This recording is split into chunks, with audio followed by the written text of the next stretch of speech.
Welcome to LOA Today.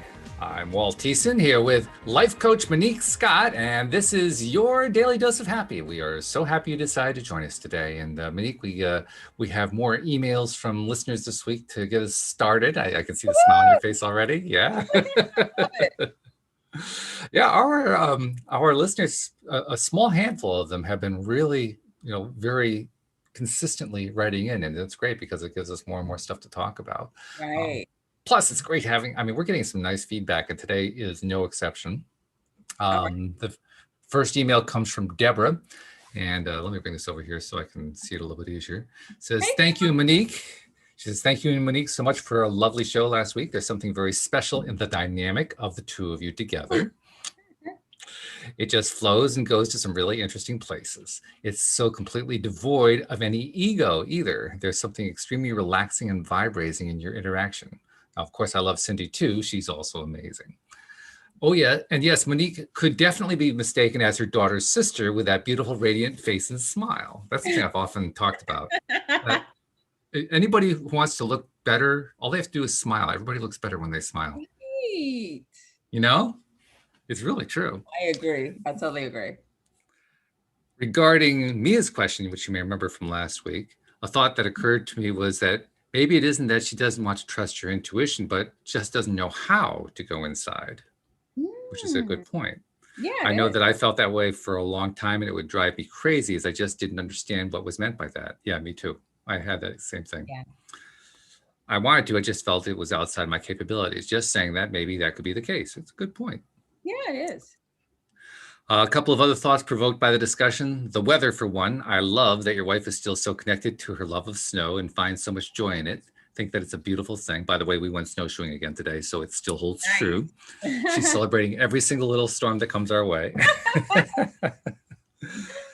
Monique sort of jokingly said that she didn't see the need for seasons, just make it one long summer. I lived that for 9 years in the Caribbean, where I worked as an underwater videographer. After a while, I was desperate for the contrast of the seasons to get bundled up in winter woolies and feel the joy at the first sightings of almond blossoms and new life emerging, the leaves changing color in autumn. I have to say, living through my first English winter for many, many years, I'm having to dig deep to find the appreciation for this amount of gray and gloomy contrast. I think a few other people can appreciate that one, Deborah. Another thought that's percolating, I know that if we believe that something has the power to cure, then it will do so if our expectation and belief is strong enough. However, it brings to mind my first experience of acupuncture. I was terrified of needles and most definitely not expecting it to cure my chronic lower back pain from carrying too many dive tanks. But I tried everything else. The very first session of acupuncture, though, I had an incredible experience of feeling deeply connected to awe. It was, in fact, my first deeply spiritual experience of what I can only describe as pure love and connection to source. And it completely cured my back pain in just one session. Wow. She is an extremely talented acupuncturist, by the way, and now in New York if anyone needs an acupuncturist. So there are some people and places that have a connection and power in and of themselves that can be transmitted and override our expectations and beliefs. You mentioned Machu Picchu, for example, and another is the pilgrimage route of the Camino de Santiago, with which I am so obsessed. I am thinking that could be an interesting topic to discuss. I think she's probably right, except I know almost nothing about those, so I wouldn't know what to say. Yeah, me either. But now it's something I might want to research too. Well, yeah, sure. Well, do the research, bring to us what you find. That becomes at least the basis for a conversation. Yeah. Cool. She says, whether it is simply due to the many thousands of people who have walked those paths with faith and trust, leaving an energetic imprint, or an alignment of the stars, quite literally, as it follows the path of the Milky Way and was a place of pagan rituals too. Well, okay, I think that's enough for now. Thanks so much for you both, and I'm so appreciative, Deborah. So, Thanks, Deborah. that was nice. Deborah writes nice, long, detailed, in granular detail Yes. letters and emails. Really I can good. appreciate that. Thanks, Deborah. Yeah. And then we had another one. This came via instant message to me via Facebook from Tasvia. And we got to know Tasvia initially because I believe she is Muslim. At least she uses Arabic. Her name is an Arabic name. I had to run it through the Google Translate, and that's why I always remember who she is, because Oh, otherwise it was just a bunch of letters that I didn't understand at all, right. So, but she wrote to just say, hello, Walt. I just came to say thank you. You have helped me so much. Thank you for that. And thank you, everyone at LOA today. You're welcome. So we're making an impact, Monique. How about that? Yes. And that's what Yeah, we do, right? we do. Yeah. Well, it's also, it gives us fuel to keep doing more shows, It right? does. It You know, does. you just love having people tell you that you're having a positive impact on their lives. That's what better impact could you get, Right. That's what we're all here for, I believe. Why do you think that we're all here for that? Because I hear people say that. I can't say that totally resonates with me, but I kind of get it. What does that mean to you? Why is that important to you?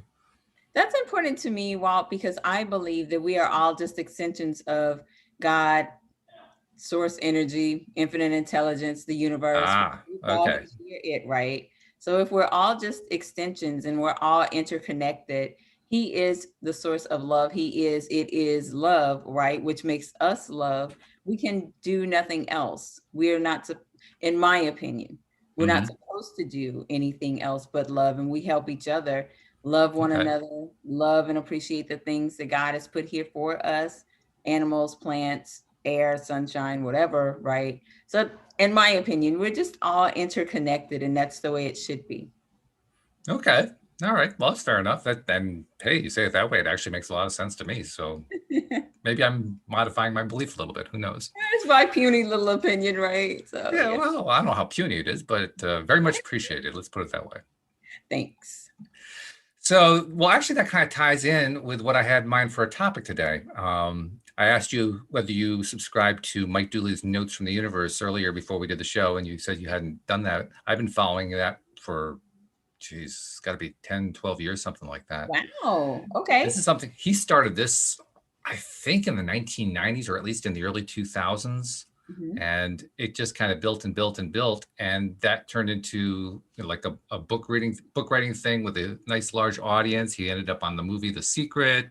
And he's become one of the quote gurus, unquote, of the law of attraction community. And I really like a lot of the stuff that he writes. He writes as if it was the universe writing to you.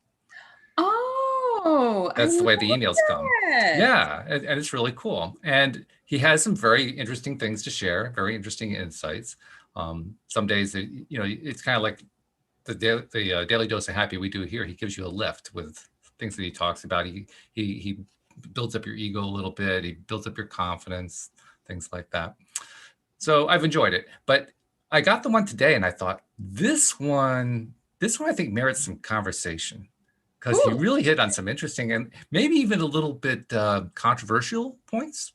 ooh, I like that. Yeah. So let me read it to you, and then we can kick it around a little bit. He All right. says, and of course, they're all personalized because you give them your name and a couple of things that you're interested in. So they always personalize that. Hey, Walt, that kind of thing. Nice. So it says, changing one's life is easy, Walt, and there are lots of ways to go about it, though all exact some sort of price. Pinpointing invisible, limiting, self-sabotaging beliefs, extremely demanding on brain cells and much easier to do if you have a friend who channels the dead. But either way, it'll keep you busy for the rest of your life. True. I agree with Mike on that. Yes. Discovering what occurrences in the past have misprogrammed you. A therapist can help, though expensive if you don't have insurance. But you can both pretend you're a complex person and that if it wasn't for your childhood, you'd have the perfect life. Okay. I'm not sure what my wife would say about that. She's a former therapist. But distinguishing between those who really love you and those who just wish to use you, that's super tricky and may destroy perfectly good relationships. But with a good lawyer, you can laugh all the way to the bank while accepting little or no responsibility for your own happiness. These are just a few of the most popular and widely written about methods. Of course, you could also just begin imagining and moving toward the life of your dreams, treating everyone with kindness and assuming all is well, profoundly and radically affect for both short and long-term gains, but totally lacking in drama, which requires solo efforts and is much too easy for most people to take seriously. Oh, well. He has a very wry sense of humor, and I appreciate it very much. But But he raises a few interesting points in that. And by the way, this is a long email. Most of his emails are like 2 or 3 sentences. You know, for him to go on for 3 paragraphs, that was pretty unusual. Oh, okay. Yeah, usually they're really, really short and just making one point. He's making one point here, but he's going about it in a rather dramatic way. And I take it that the point he's making is we keep looking outside of ourselves for solutions to why it is we are having trouble going within. Okay. Because that's what those are really all about. I mean, you know, you go to the therapist to see, you know, how you were badly programmed as a kid. Well, that's outside stuff. Yeah, you internalized it, but it comes from the outside. So we're trying to treat the outside stuff. Understandable. I mean, certainly understandable why people would want to do that. But it's a valid point. It's going outside rather than going inside. Or distinguishing for things like, you know, what kind of a relationship do you have? Do you have one with somebody who is trying to use you or abuse you or whatever, and trying to analyze the relationships and figure out, well, is this really a good relationship for me to keep and so forth? All valid, you know, certainly, but it is still external. And so it raises a very valid question. At what point do we say, let's just go inside? And that's what I wanted to ask you. At what point do we make that decision? We made that point yesterday. We made that decision yesterday. It's interesting that this is what we're talking about. The universe is funny, haha. It's interesting because last night when I went out for dinner, on my drive back, I was thinking about a position I've been offered, right, full time. And it's in the coaching space. It's actually with the company I'm already with. But anyway, so I was thinking about that. And my first initial thought, Walt, was, well, you can't do that. Like, there's no way you're going to be able to handle that level of a position as well as your own business, right? You just can't do that. Who are you to do that? And it wasn't me. I immediately recognized that wasn't me saying it. That was my mom. Now, my mom has been passed away almost 20 years, right? And it kind of lends to what Mike is talking about, these outside influences. And what I came to realize just in an instant like that, Walt, is at 50, I'm still allowing what my mom said about me between the ages of 13 and 15 to control how I see myself now.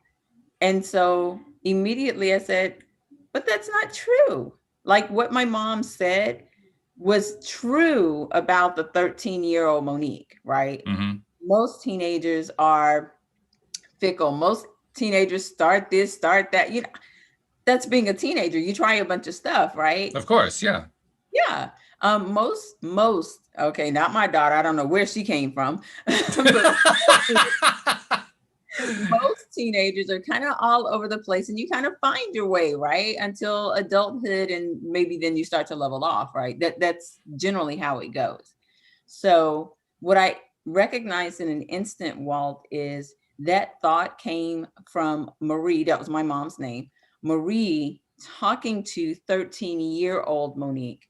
Well, 50-year-old Monique is still behaving in some ways like the things she said about 13-year-old Monique. However, Walt, what I noticed or what I realized is that was just her opinion of me at 13, which may or may not have been true, right? I'm a teenager, I'm a kid. Right, but right. At 50, that's not true. I am responsible. I'm not irresponsible anymore. I'm not all over the place. I'm pretty settled. I do handle my business. You know what I mean? Absolutely. So sure. I had to make the decision to go within, think about where did that thought come from to begin with, recognize where it came from. And in an instant, I just decided I'm not acting like that anymore, because that's not who I am. I haven't been that 13-year-old person for a very, very, very long time. Right? How long is that? Okay. Right. I have not been her for like, what, 47, I don't know, 37 years or something like that. Right, right.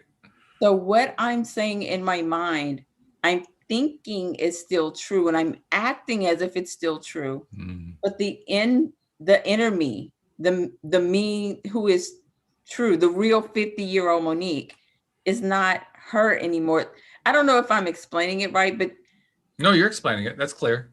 to his point, right? To his point, I decided on the drive home last night, I'm not going to accept that. I'm no longer going to subscribe to that and act accordingly because I'm not her. I haven't been her in a long time. So why are you still allowing like that paradigm to shape whether or not you feel like you're going to be able to handle having your own business and doing this high level position as well? Mm-hmm. I Right? agree. Yeah. Yeah. I was also having an experience along these lines, although in this case, and this is where the boundaries get a little bit blurry as far as I'm concerned. Because in my case, the voice wasn't another person. There wasn't a parent or an adult or even a peer. It was my own. Wow. Really? Because, well, Cindy and I talked about this a lot. We are our own worst critics. True. We are harder on ourselves than we are on anybody else. It doesn't matter how hard we are on somebody else. We're always harder on ourselves. I concur. I've never heard of anybody who is the opposite. They may exist. I just haven't met them yet. Me neither. Okay, so I think we've established it's a fairly rare phenomenon for it to Right. go that way. Usually it's, we're pretty rough on ourselves. Mhm. And I'm no exception. For years, from the point where I left college up until now, for years, I kept telling myself, I'm no good at sales. I'm no good at marketing. Now, bear in mind, I spent a good part of my life marketing for people, but there's that little voice that I used to tell myself and reinforced for many years that said, I'm really not very good at this stuff. And I don't like it either. And not only do I not like it, I'm not any good at it. And not only am I not any good at it, I don't like it. And it was just like this, Yeah, back and recurring forth, thing right? over and over and over again. Mhm. So as listeners know, I've been starting the process of launching a new sort of a sub-career for myself, doing some public speaking. And I finally thank you very much. And I finally got it to the point where, okay, it's time to do the marketing. And the voice kicked in loudly, Mhm. very, very loudly. Mhm. So I guess my question is, this is why I refer to it as blurring the lines. Is that an external voice? Or is that internal? I'm not sure which way that is. You know what I think, Walt? I do think it's external. And let me tell you why I don't think it's internal. The Okay. reason why I don't think it's internal, and this is what I tell my clients because I firmly believe this. I don't believe it's internal because God resides within us. I don't believe that's anything that God would ever say about Walt. That's not anything Mhm. God would ever say about Monique. And if he would not say that, then that came from somewhere. I didn't originate that thought about myself on my own. Does that make sense? I had to have heard that from something outside influenced that thought to me. Now, whether or not I'm aware of it or even remember it, I mean, it could go back as early as 2, 3 years old, sometimes when we don't even remember things, right? It could even be implanted as far back as that. But I Mhm. don't believe that that's Walt. I just don't believe that. I don't believe we would say those things about ourselves to ourselves. It had to come from somewhere. If God You is all mean love, we wouldn't originate is what you mean? right? We wouldn't originate that thought about. Mhm. It has to come from somewhere. Because clearly I'm the one who's saying it to myself. I mean, I keep saying it over and over again. So it definitely is me saying it now anyway, just maybe Yeah. not originally. So let me ask you, do you remember, can you even think about like the first time you did sales or had to make a sales call or a sales DM Oh, or something? it's painfully ingrained in my mind. Almost all of them, almost every single experience is ingrained in my mind. And yes, the very first one was when I'd say I must have been 17 or 18. Mhm. And I'm trying to think, I don't think I was out of school yet. I think I was still in school. I Mhm. took a job doing telemarketing for one of these companies that sells meat in bulk. The Telemarketing. job, the job lasted 1 hour. That's all I could take. That's all I could handle. I mean, I went through the course, so to speak, which is like a half hour of training about how to read their script, Right. and got on the first call and read the script. I was amazed too, because like first or second call, I actually got through to a human being. In retrospect, that just seems amazing. But at the time, I thought it was normal, right? Got onto the first call, read through the first few lines of the script and got hung up on and felt miserable. And I was done. I was like, I can't do this anymore. And I literally got up and left.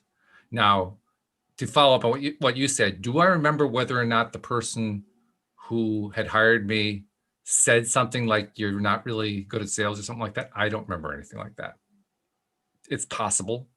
I kind of have the impression that the message was more along the lines of, don't worry, a lot of people have the same kind of response. It was that kind of a thing. So I can't point to that as being an originating experience, but it's the first experience I can remember where sales was involved in some way. Yeah. So in my opinion, that's where it originated from an experience outside of yourself. And so that experience, you hated it immediately or whatever, right? Really quickly. Yeah, it didn't take long. Yeah. And so subconsciously, what do we know? We know that a thought, which is coupled with emotion, right, becomes implanted, becomes embedded. Your thought was, I freaking hate this. I'm out of here. Okay. And the emotion was whatever it was, disgust, anger, whatever, all of the above, whatever, right? I think it was a combination of embarrassment and humiliation, actually. Exactly. Yeah. And so do you see where I'm going with this about how it could, I'm pretty sure subconsciously it got ingrained in an instant. That happens all the time. That's how people end up replaying things that happen over and over again. It makes sense. Yeah, an event mixed with emotion, then it's embedded and you just keep replaying that. So every time that trigger comes up, and for you, it would be another sales call or whatever, there it is. Now, I do know, and this is actually part of my talk that I'm planning to give, that I'm trying to do the sales for in order to give the talk, which is really ironic. But, but part of the talk is that anything where we're feeling in any way down for whatever reason, any kind of experience, any kind of interaction is inevitably tied in some way to insufficient self-love. And that's a major theme of my talk, that the best thing we can always be doing is building up our self-love, because that's how we gain more self-confidence, more self-esteem, how we do better in life. We find our passions easier and so on and so forth. So I think that was, and I can definitely say that was a major factor going on at that time. I did not have a very high level of self-love, self-esteem at all. My self-confidence on a scale of 1 to 20 was about 0.5. I mean, it was not real high at all. It was pretty low. Yeah. And I could point to other external factors to blame why that happened. But the bottom line is I just didn't know anything about how important it was to build up self-love, because nobody told me, nobody taught me. And it led to a whole series of other experiences, including some sales and marketing experiences that were equally painful because, once again, not enough self-love going on. So that's definitely a factor in my mind.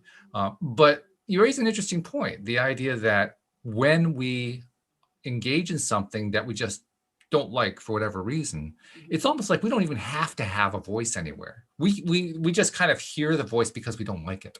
Right. And I think that's what you're really pointing to. Nobody actually had to say to me, you're a lousy salesperson. Right.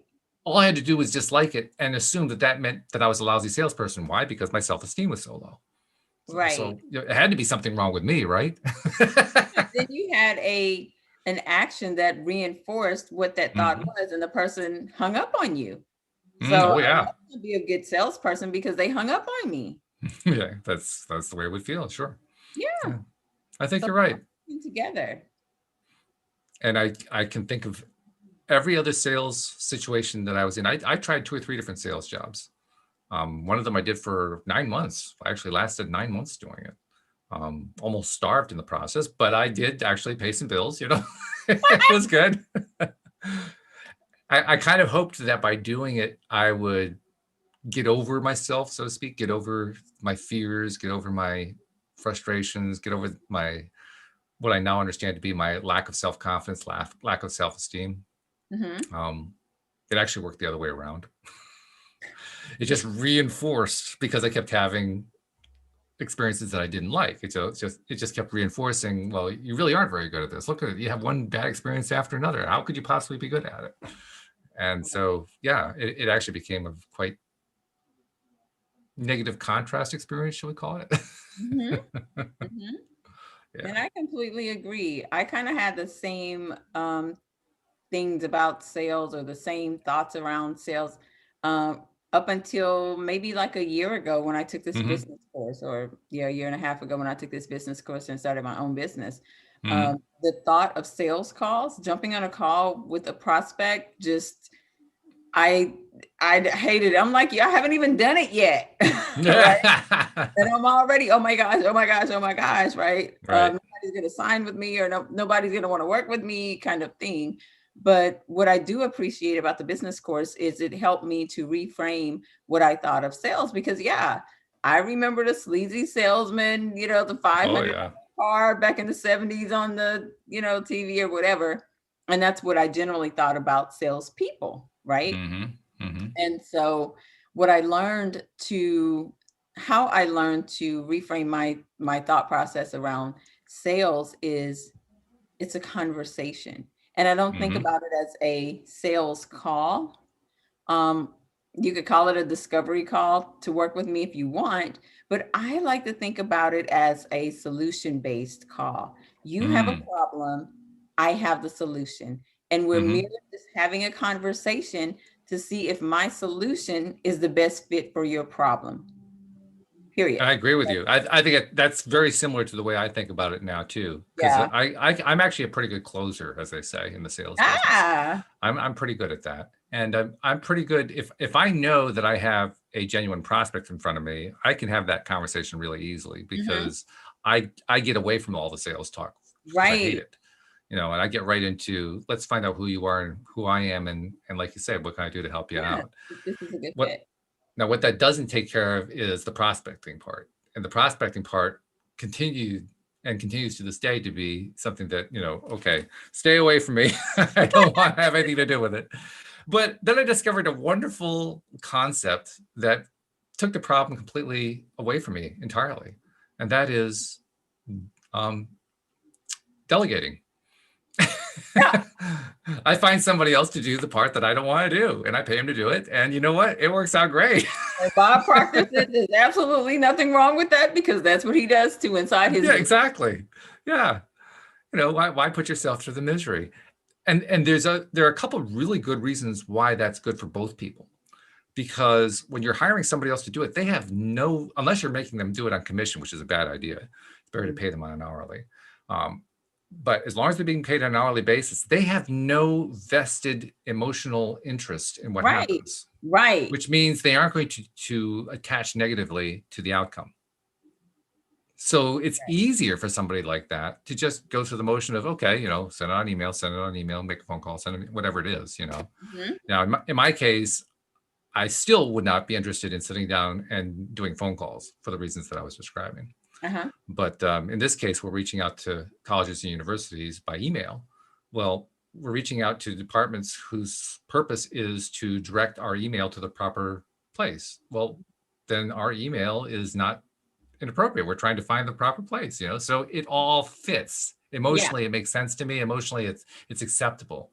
Mhm. And then giving it off to somebody else to do the work for me. I got a VA doing that for me. It's like, oh, I can just sit back. I can just take a breath. And I feel so much better. Feels so Right. much better. Yeah. And I So, don't think that there's anything wrong with that. I think that's actually pretty smart. And when you get to a point in your business where you feel like you want and or need a closer, right? A sales mhm. person, I think that it's great because that person is operating in their zone of genius. They Mm. love what they do. So they're going to be good at it and they're going to get results for you. So if I know that, yeah, maybe I'm okay at it, right? It doesn't bother me to do it anymore.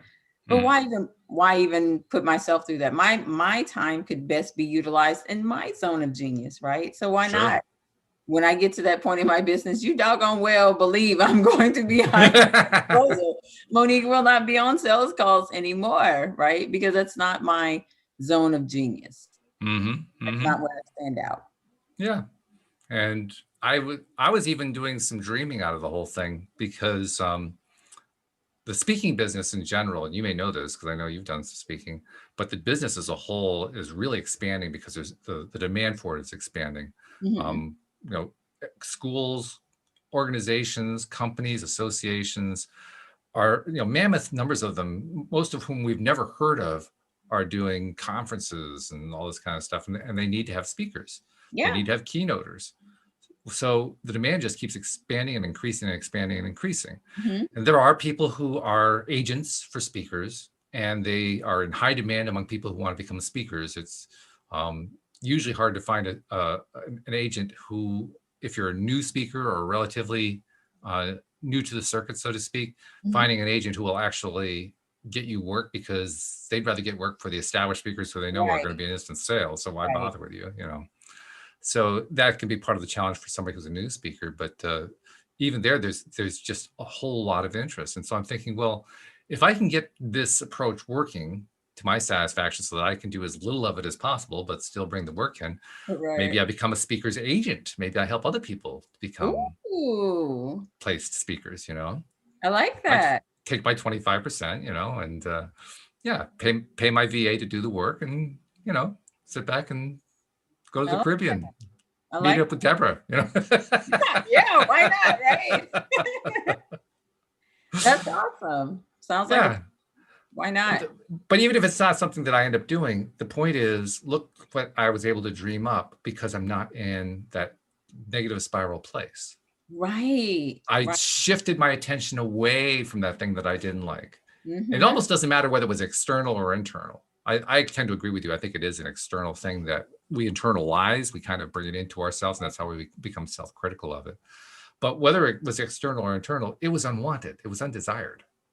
And therefore, it's not where I want to put my attention. I so wish I had understood how the law of attraction worked when I first started sales. I I wish really I knew did. about the law of attraction, period. Well, Okay. period. Yeah, that would have been good. Yeah.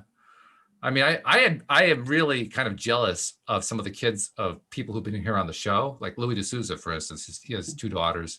One of them is about 11 or 12. The other one's 4 or 5, something like that. Oh, Both that's of them, he teaches how to use the law of attraction. And they're pretty much responsible for getting whatever they want in life. I mean, obviously, it provides a roof over their heads, clothing, food, all that kind of thing. yeah. But like one of them wanted to get a bicycle, and so he just taught her how to use the law of attraction to get a bicycle. He didn't go out and buy a bike. He just taught her how to do it, and she did it twice. She got 2 of them out of it. Sounds like Joe Dispenza's daughter. Yeah, right. Yeah. So can Crazy. you imagine what that's like? I mean, I think kids like that have such a tremendous advantage. They Being do taught this stuff so because at such a early. young age, they don't have the resistance that we have learned over the years Right. as an adult, right? Yeah. You gotta Yeah. love kids. So much they're going to be able to teach us as time goes on, no doubt about that. But in the meantime, at least we're learning, and that's really good. Yes, That's and that's I'm teaching reinforcing. my daughter. How does she respond? How does she react when you teach her this stuff? At first, she was really skeptical, but she was able to manifest moving from Virginia to here in Houston in the Mm-hmm. middle of a pandemic. No Mm-hmm. job, so to speak, right? She wanted that then. She did. Okay, good. Yeah, Very, she very good. but Yeah. again, when you have people all around you saying, "Oh my gosh, it's a pandemic. Oh my gosh, the news, all the negativity," you can start to doubt. And I had to teach her, no, you just have to stay focused on what it is that you want. Don't focus on the negative, just stay focused on what it is. And teaching her creative visualization. I Mm-hmm. had no doubt. She was kind of surprised a little bit. I wasn't. So now she's manifesting a move to LA. Same Good thing. for her. You're not Good even for worried her. about it, right? Yeah. When did you first? At what age did you first start teaching her how this stuff worked? She's 25 now, so 24, Oh, okay. maybe a year ago. Yeah. A year ago? Yeah. Uh-huh. Okay. Mhm. Yeah, I guess it doesn't really matter what age you are. If you're on the young side, it's just easier. That's something Joel Elston, I told you about Joel. He Mhm. and I talked about a few times how it's so much easier when you learn this stuff earlier than when you learn it later. Because Yes. over time, we have so much baggage that we accumulate. Yes. So many old programs that we allow to keep playing, and we don't understand how they're impacting us so adversely. And Mhm. then finally we get it, and now we got to turn off all the damn programs. Whereas when you're young, it's a lot easier. You just kind of cut the cord and you're done. It's because it isn't built up the same way it is when you're older. Right. You haven't Yeah. been programmed quite the same way as you Quite have as by the time long. 30, 40, 50. Right, exactly. So yeah, and no matter what the age is, the younger the better, I think. I don't think you can start too young. Oh no, No. totally. I totally believe that. Yeah, I think so too. So, all right. Well, this has been interesting. I mean, what Mike gave us to talk about gave us a good head start. Um, but this whole concept of how important it is to go inside rather than externally, I think it's a very key idea, because we do tend to look to the externals for our clues. We tend to look at the externals for not just how we beat ourselves up, Mhm. but what we're doing right, and what we are we achieving our goal, or aren't we, right? It's like we Right. keep score. How close am I to getting that dream job, or that new house, or the influx of money out of nowhere, or the cure to my chronic condition, or whatever it is, where we look externally. And that includes those of us who are training ourselves to be conscious creators. We still look externally. I think it's just a fascinating thing. It's almost like we go internally as like a last gasp attempt. Do you know what I mean? Society doesn't tell us that we should, or we've not been programmed, right, Mm, to go within. And we certainly have not been taught, unless you're into the law of attraction and universal laws, we certainly haven't been taught that everything, our outer reality, is merely a reflection of what's inside, that we've mm, created our reality. That's right. not been a super popular thing to say, right? That's been quite controversial over the years. And yet, here we are, those of us who are practicing it, and we still find ourselves going external. I mean, how many times have I gone external in the last day? I wouldn't want to count it up. It'd be embarrassing. But, we still do it, you know? Right. It's kind Maybe of that's like, just an, oh no, go ahead. maybe it's just an indication of how much of the negative programming is built up in me, because I've been around on this planet long enough for all that to happen. But boy, oh boy, it just comes at me, and I react, and it's like, oh yeah, it's got to be that external thing, until I finally realize I'm blaming an external thing again. Like, oh God, I did it again. It's a what I like. I think the name of Joyce Meyer's book is Battlefield of the Mind. So old, but I Mm-hmm. mean that's exactly what it is. It's a battlefield of the mind. It's constantly, for some people, it's constantly having to work on yourself and reprogram yourself, if you will, to remind yourself, hey, it's inside. What you see outside is just a reflection of what's going on inside. You created this reality, right? Now, to be fair, a lot of this is due to language, because our language, our idioms, our way of expressing things are almost universally based on externals. I mean, there are probably a few that are based on internals, but not all that many. Most of them are based on external events. So even when we're talking about to somebody else, the phrasing that we're going to use, because it's the same phrasing we've always used, externalizes. Mm. So once again, we find ourselves externalizing instead of internalizing. So give me an example of that, Walt. Well, let's see. Let's say I'm going to pretend that I'm somebody who's posting on Facebook, because that makes it easy for me to just kind of draw it, right? Somebody who's complaining that they didn't manifest. I don't know. I haven't manifested my girlfriend yet, or my Okay. boyfriend, right? My special person, my SP, as they like to say. Yes, my SP. I haven't manifested my SP yet, or I do have my SP, and I know who he or she is, and we had a fight and we broke up, and I really want my SP back. I got to get that SP back, right? Right. So what do we talk about? Well, the person who's posting talks about the conversations that we had, and how early on everything was great, and then we had the fight, and then from that point on it was like, I couldn't even get him to talk to me, or I couldn't get her to talk to me. And when I did get her to talk to me, the conversation always went the wrong way. Mhm. It's externalizing. None of that is internal. I mean, it's all generated internally, but the conversation is phrased about what happened externally. Right. Okay. So there's an example of what I'm talking about. Virtually every story that we share with each other is about what happened externally. I mean, it's really, here's the best way to explain how we don't do the right thing in this sense. And by right, I don't mean morally right or wrong. I just Right, mean in right. terms of the goal of going The thing to inside. do, not the thing to We do. don't tell the story like this. I wasn't feeling good about the fact that I didn't have a girlfriend. So I went inside and I asked myself, how do I feel about myself? When was the last time you heard a conversation start like that? So Never. there's my proof that we always externalize. Instead of going inside and asking, how do I feel about myself? What am I doing right? What do I appreciate? What am I looking for in somebody else that I really feel good about? We go outside every time. Yes. I'll agree. It's You really just said, you've explained why I've always told my daughter, I don't understand why people go on Facebook and put their whole lives out there. Every single thing they feel or they're going through, they put on Facebook. And I'm like, I don't understand that. Right.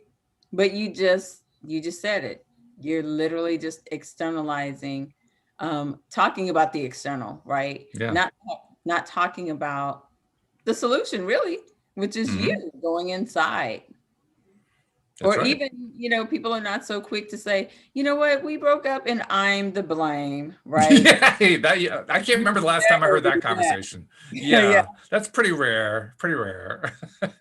Unless like they'll admit they cheated or something like that. But otherwise, it's never that, you know what, I'm the blame. I understand why he left. I was, doing X, Y, and Z, or I wasn't the best person, or I have anger management issues. Yeah, never. Or how about this? I mean, if you want to take it to the really advanced level, when was the last time you heard somebody say, I did that, but I'm not to blame because I don't believe in blame. I'm just identifying what it was that I did. I mean, that's the non-existent conversation. That's the one that nobody ever says under any circumstance. Right. I'll agree with that. I'll agree with that. I mean, it's just amazing to me. But my. You need to start having these inner dialogues. And like you said, a lot of it comes from the lack of self-love. And nobody really likes to admit that, Walt. I mean, it doesn't feel good to admit that, you know what? I probably don't love myself, or I don't love myself, or I don't treat myself as well as I should, right? Or I could, which again, translates over or spills over into relationships. And then you allowing people to disrespect you because you don't respect yourself, or not, how am I going to say this? Accepting a partner who does not love you in the way you deserve or desire to be loved. Why? Because you don't love yourself in the same way. And you know me, I'm big on, you cannot give someone else what you do not have for yourself. This is right? true. And if you don't have that for yourself, you may not even know what that real love looks like. You may not have ever experienced that before, Well, you gave me an idea as you were saying all that, because you're right. Our tendency is to say, well, I really am kind of tough on myself, and to start listing all these negatives. And I realized, no, that's still not the path I want to be on. If I'm really going to use this stuff, I want to turn that around too. So maybe the better way is to think about it as, what can I do to love myself more? Yeah. What steps can I take? And why is it that I think that I do deserve more love? Because I really do. Why do I deserve to treat myself better? And what can I do to treat myself better? Yeah. And that becomes a very different conversation, because now I'm not criticizing anymore. Now I'm looking for something to feel good about. And specifically, I'm looking for something to feel good about myself.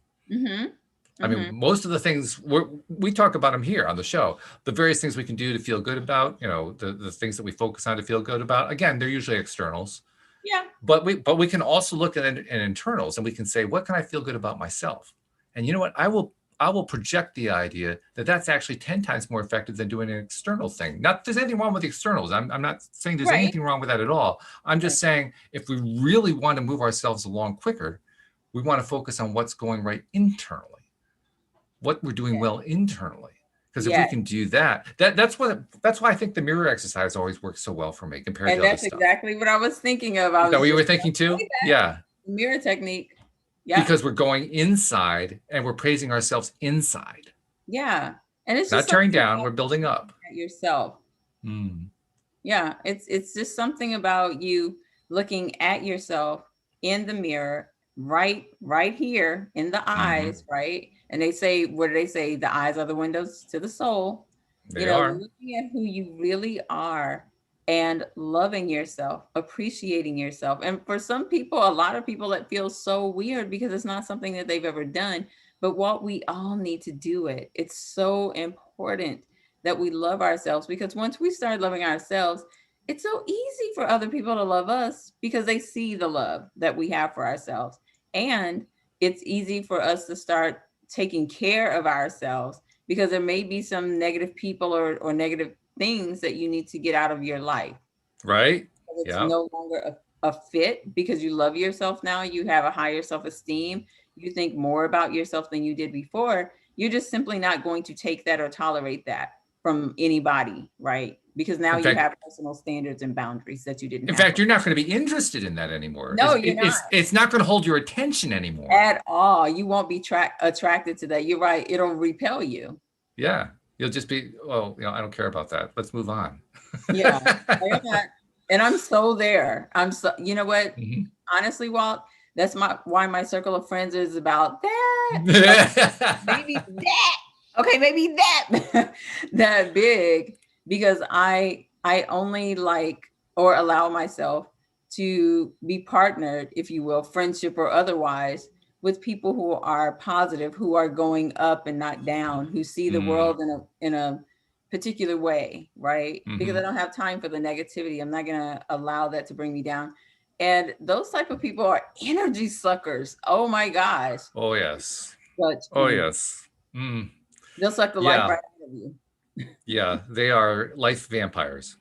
Yes.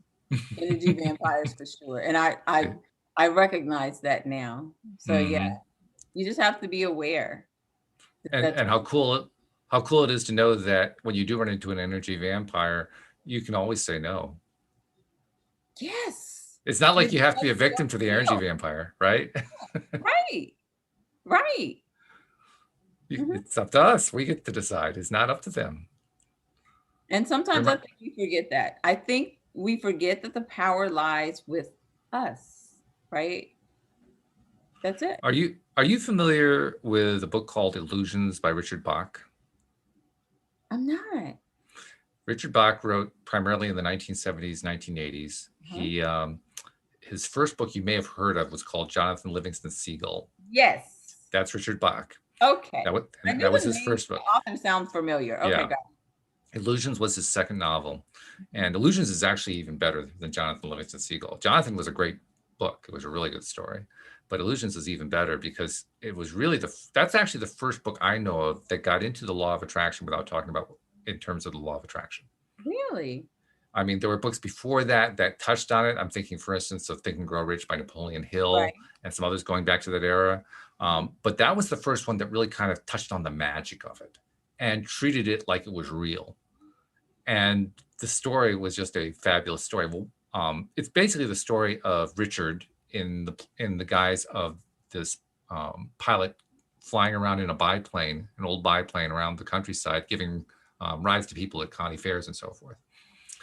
And he meets up with somebody else who's doing the same thing. Except this guy is pretty much an advanced master of the law of attraction, of, conscious creation. And this is about their conversations that they have. Well, Richard, who is Richard Bach, and who's the character who's doing the learning, he's the student, so to speak, is talking with Donald, who's the master. And Richard is basically taking the position along the lines of what we talked about here, that there are external beings, external events, external experiences that control us, that control our experience. And we really can't do anything about the fact that they're there and so forth. And Donald's trying to teach him it's all based on how you decide to interact with it. Do you accept it? Do you think about it? Do you choose it? Or do you not choose it? You have that power to choose at all times. And in order to reinforce his point, he whips up, actually, a friend of his from an alternative dimension, a vampire. And the vampire shows up, and he shows up as this kind of whinging vampire who pleads with Richard, can I please just suck a little bit of your blood? Because I can't survive without your blood. I don't need, I know this, I'm so embarrassed to have to ask this, but this is the general idea of what this vampire is doing, right? And Richard is absolutely horrified. He says, are you crazy? And he lashes out at the guy. And finally the guy says, don't worry, Richard, I'm not going to drink your blood. And then he vanishes. And Richard's saying, what the heck was that? Yeah. And Donald says, that was a vampire from Transylvania. Or more precisely, it was a thought form of a vampire from Transylvania. What do you think of him? How'd I do? But that guy was going to try to drink my blood. Only because you believed he was going to. Ooh. Only because you decided that was going to happen until you decided that it wasn't going to happen. Yeah. He had no control over you. That was the basic message. Now, the way he tells it in the story is different. I'm changing it around a little bit, but that was the gist of it. It's the general idea. We get to decide whether or not somebody's going to drink our blood. We do. It's not up to the vampire. It's not. No. And that's both a terrifying and empowering position to be in. Because now we are in total control, which also means, oh my God, we're in total control. And we have to accept responsibility, which people don't want to do, but yeah. Total control. So, yeah, I thoroughly recommend that book, by the way. Really good one. Okay, cool. Thanks.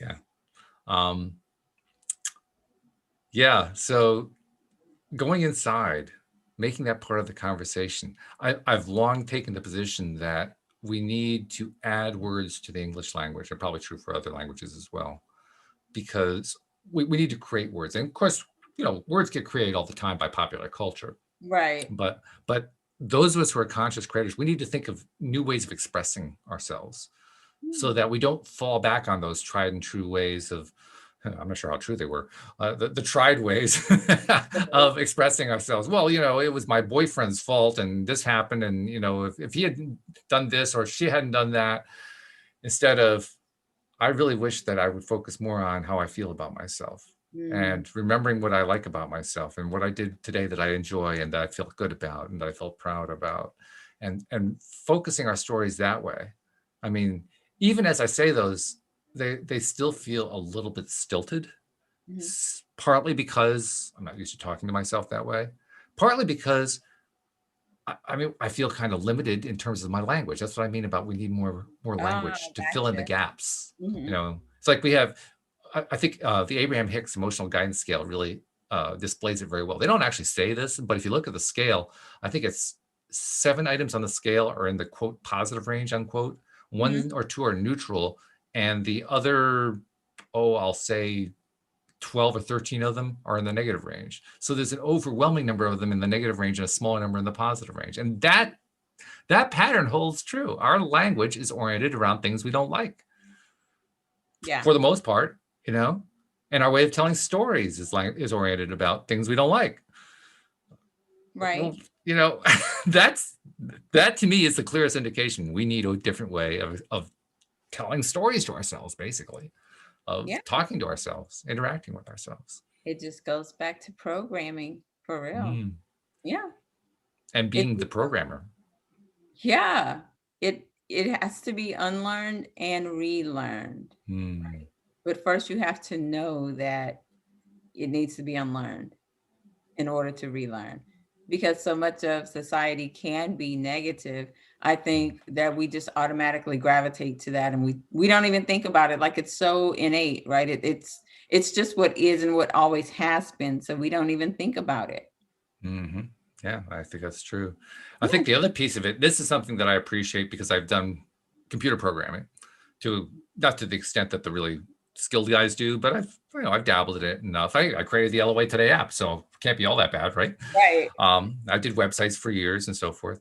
So minor, lower end programming. And one of the things that I learned from being a programmer early on was to accept the idea that I could program. A lot of people, they think about programming and they're just intimidated by the whole idea of it. And part of the reason they're intimidated is because deep down, they really doubt that they could be programmers. I mean, think about that. It's kind of, it's not dissimilar from thinking about oneself as a salesperson, because programming it's almost become a priesthood. If you know what I mean. It's like, oh, it's programming is what those people can do. Yeah. That's I how couldn't do that. think about it too. I mean, I couldn't do that. How many people would say that, do you think? I couldn't possibly do that. Me. Yeah. Now, the fact is anybody really could learn to program if they really wanted to. You really can. It's not that bad. No. So you could do it, and everybody could learn at the very simplest levels, and yet people won't. I mean, for a long time, I made a living just programming HTML websites, which is pretty basic level programming. Let me tell you, there's not a whole lot of skill level involved in it. And I was able to make a living because people were terrified of it. They couldn't even wrap their heads around the idea of writing a little code to create a page that said something. Kind of like the sales thing.